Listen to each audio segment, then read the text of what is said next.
इस एडवेंचरस कहानी की शुरुआत होती है स्टेफनी और एली नाम की दो टूरिस्ट को दिखाते हुए, जो कि अपनी छुट्टियां मनाने के लिए अमेरिका से अर्जेंटीना आए थे। उन्हें इस जगह पर कई हफ्ते बीत गए होते हैं और काफी ज्यादा एक्सप्लोरेशन उन्होंने कर ली थी। अब उनमें से एली बहुत ही ज्यादा एक्सट्रोवर्ट होती है, वहीं स्टेफनी उसके कंपेयर में थोड़ी सी शाय होती है और जल्दी किसी से घुलते मिलते नहीं थी। फिलहाल उन दोनों को उस जगह पर कुछ ही दिन बिताने होते हैं। उसके बाद उनकी रिटर्न फ्लाइट होती है, जिससे वो वापस अमेरिका में चले जाएंगे और दोनों मिलकर यही सोच रहे होते हैं कि बचे हुए दिन भी वो बड़े अच्छी तरीके से बिताएं। लेकिन उन दोनों को ये अंदाजा बिल्कुल नहीं था कि आगे क्या क्या होने वाला है। अब वो दोनों ट्रेवल करते हुए सीधा एक बहुत ही पुराने गांव के पास पहुंच जाते हैं। ये गांव पहले तो उन्हें वीरान लग रहा था, लेकिन फिर जाकर वहाँ के कुछ रहीवासी उससे दिखाई देने लगे। उन्हें तो एक लेडी भी मिलती है जो किसी के ग्रेव के ऊपर कुछ तो कर रही थी। अब वो लेडी पता नहीं क्यों इन दोनों लड़कियों को बड़े ध्यान से देखने लगी, जैसे लग रहा था कि वो उनके ऊपर नजर रख रही है। सिर्फ इतना ही नहीं, वहाँ के आसपास के लोग भी उसे घूर कर देखते हैं। एली और स्टेफनी यही सोच रहे थे कि ये इसलिए क्योंकि वो वहाँ की लोकल लैंग्वेज उतनी अच्छी तरीके से नहीं जानते और हो सकता है कि हर एक टूरिस्ट को ये गांव वाले ऐसे ही देखते हो। यही एक जगह बची होती है जिसे कि उन दोनों ने एक्सप्लोर नहीं किया था, तो इस वजह से वो वहाँ पर घूमने लगे। पर एली और स्टेफनी को इस गांव के बारे में एक बात नहीं पता थी।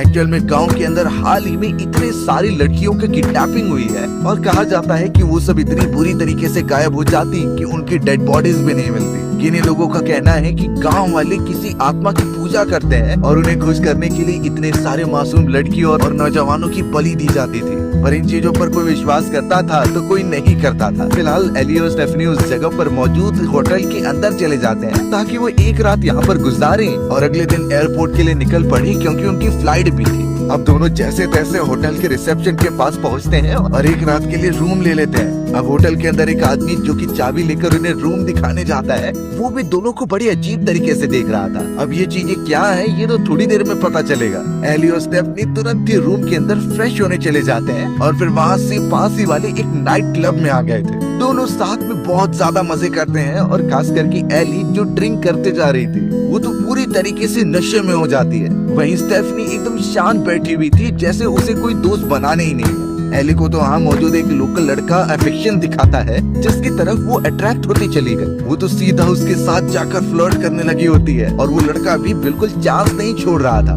अब ये चीजें देखने के बाद स्टेफनी को काफी बुरा लगता है, क्योंकि वो अकेली हो चुकी है और एली इस तरीके से उसके लिए किसी दूसरे लड़के की तरफ जा रही है। बाहर निकलने पर भी एली और वो अनजान लड़का एक दूसरे से चिपक ही रहे थे। एक समय तक स्टेफनी उन्हें देखते रह गई, लेकिन बाद में वो एली को कहती है कि काफी रात हो चुकी है, हमें अपने होटल वापस चलना चाहिए। लेकिन पता चला कि एली और ज्यादा मजे करना चाहती है। अब उन दोनों की अफेक्शन इतनी ज्यादा बढ़ गई कि स्टेफनी एकदम फ्रस्ट्रेट होकर वहाँ से निकल जाती है। वो चुपचाप होटल के रूम में आई और काफी थकने के कारण उससे नींद आ गई थी। कुछ घंटों बाद जब स्टेफनी की आंखें खुलती हैं रूम के अंदर, तो वो देख पाती है कि एली अभी तक नहीं आई है। वो तुरंत ही खिड़की खोलकर नाइट क्लब के सामने देखती है, तो पता चला एली और वो अनजान लड़का एक दूसरे के साथ अभी भी लगे हैं। लेकिन अब साफ नोटिस किया जा रहा था कि वो लड़का एली पर जबरदस्ती कर रहा है। एली मना भी कर रही थी, लेकिन वो लड़का मानता ही नहीं। एक समय पर लगा कि वो लड़का एली पर हमला कर देगा, पर अच्छी बात हुई कि स्टेफनी वहाँ पहुँच गई और एली को जबरदस्ती लेकर जाने लगी। वो तुरंत ही होटल के अंदर पहुँचती है और दरवाजा बंद कर देती है।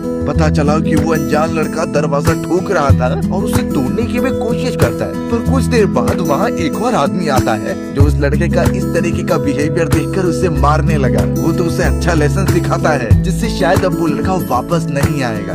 अब जैसे तैसे सुबह होती है और अब एली और स्टेफनी अपने बस के लिए जा रहे थे, लेकिन पता चला उनकी बस पहले ही निकल चुकी है। यही बस उन्हें एयरपोर्ट तक लेकर जाती और दिन में सिर्फ एक ही बार ये निकलती है। यानी बेचारी एली और स्टेफनी को अब पूरा दिन वेट करना पड़ेगा बस के आने का। खैर फ्लाइट तो कुछ समय बाद थी, इसीलिए वो दोनों उसी जगह पर एक रात रुकने का डिसाइड करते हैं। एली और स्टेफनी ने होटल में जाकर अपने डे एक्सटेंड करा लिए और वहाँ की एक रिसेप्शनिस्ट से इस जगह के और भी टूरिस्ट स्पॉट के बारे में पूछा। रिसेप्शनिस्ट के यहाँ से उन्हें एक वाटरफॉल के बारे में पता चलता है, जो इस जगह के थोड़े ही दूरी पर था और काफी ज्यादा अच्छे सीन्स दिखते हैं वहाँ से। वो बिना देरी किए निकल पड़ते हैं उस वाटरफॉल के पास। साथ में वो दोनों काफी कंफर्टेबल थे और हर एक बात शेयर कर देते। फिलहाल तो वो दोनों पानी के किनारे बहुत ही मजे कर रहे होते हैं। अब एली और स्टेफनी थोड़ा नहाने के बाद जब उस पानी के किनारे थोड़ा आराम करने लग जाते हैं, तो स्टेफनी को अपने पुराने बॉयफ्रेंड की याद आने लगी। वो तो एली से कहती है कि उसे शायद अपने बॉयफ्रेंड को छोड़ना नहीं चाहिए था, क्योंकि भले ही कितने भी झगड़े उनके बीच में हुए थे, वो हमेशा स्टेफनी के साथ